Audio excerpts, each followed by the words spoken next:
The one big gap in the TVS motorcycle lineup in the recent years has been the lack of a 125. Well, today that gap gets closed because this is the new TVS Raider.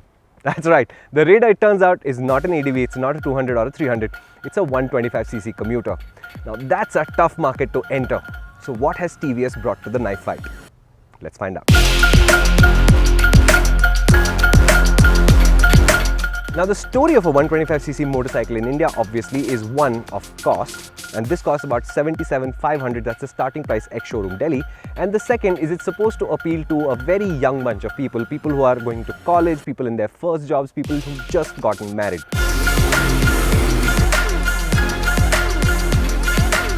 Welcome to PowerDrift. Thank you so much for subscribing. Do hit the bell notification icon so that India's best automotive content can find you. And of course, if you like the video, please do like it and please do share it with your friends, because this motorcycle is for people like you. What TVS is saying is they wanted to create a 125cc commuter with sporty intent. So, what has TVS done?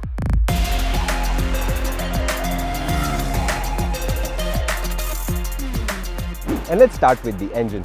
TVS built a 124.8cc engine, that's the same as the NTorq, with the bore-in stroke, that's same as the NTorq, with a 3-valve head, that's same as the NTorq.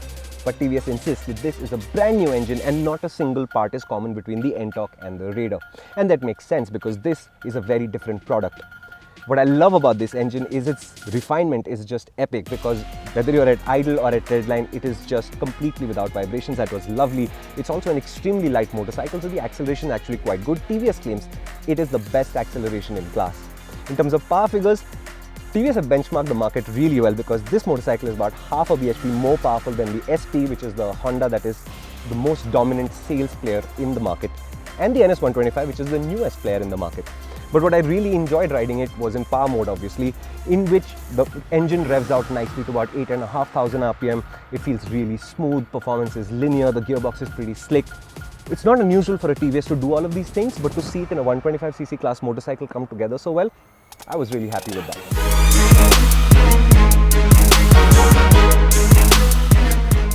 Now that engine goes into a pretty familiar chassis. There's a single down tube and the engine is a stressed member of the frame. And it comes together really well because TVS have done a smashing job of this too. So if you look at the steering angle, it's 26 degrees, which is not an ultra sharp motorcycle, but because it is so light, the reactions of this motorcycle are absolutely epic. Today at the track, what happens here is there's a really long right-hander, and it can become difficult to stabilize a motorcycle, especially if you're going so fast that you've not a lot of acceleration left, and that's exactly what happened to this. So between the lightweight, the absolute amazingly reactive chassis, and that speed, initially it was a little difficult to control the motorcycle, but 99.9% of the customers of this motorcycle will never see that aspect of this. What they will see is a very light, flickable, responsive motorcycle that cuts through traffic so easily and so smoothly that I think this will be the absolute bomb in traffic in the right hand.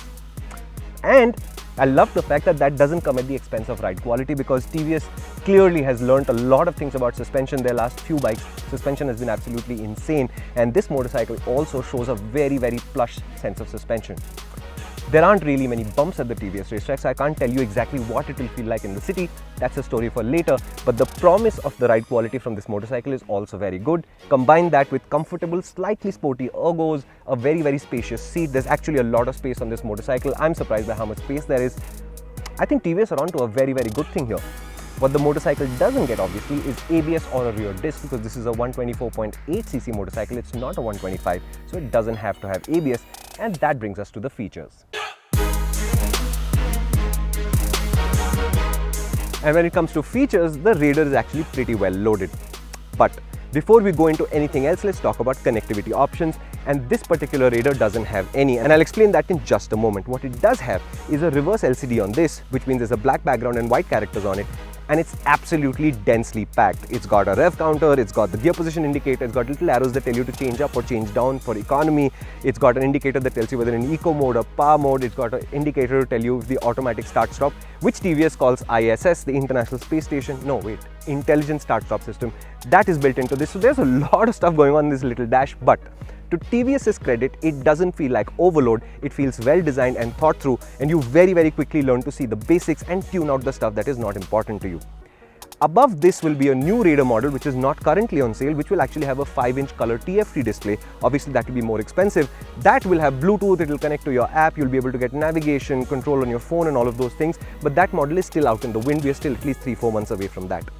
Below this Raider model, there is the base model. That's the one that starts at 77,500, and that doesn't even get the front disc. It has a drum in the front. So in that sense, TVS is covering their bases. You can get the cheap one with both the drums, you can get the middle model, which is this one, and you can get the top model later with the connectivity options that you expect from your motorcycle today. All three will have a USB port, and it's a normal USB port, so no USB-C cables or any such fanciness required, which means all of these motorcycles will be able to charge your phone. There's also a little tray under the seat where you can store some amount of doodads, and the seats themselves are pretty large, so as I said, this is a spacious motorcycle.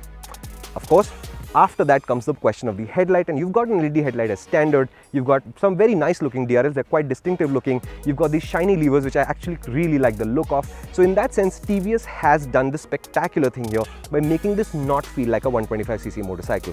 So when you see the motorcycle for the first time, A, you get the impression of quality, B, you get the sense of a large motorcycle, almost as if it's a 150cc motorcycle. And on that front, given the price, I think TVS are onto a very, very good thing here.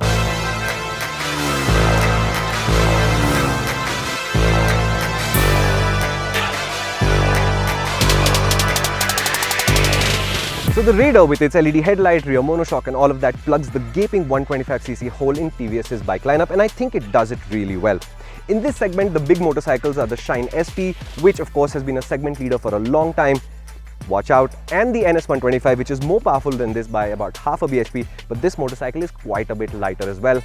So watch out there as well. Would you like us to do a comparison test between these three motorcycles? Would you like Varun Painter to be in that story with me? Do leave us a comment. Now the other thing that I want to mention before I go is that we haven't made a Raiders of the Lost Ark joke at all throughout this entire video, and the reason for that is because this is supposed to be a motorcycle for the Gen Z, and I'm not sure that they've seen all the Indiana Jones films.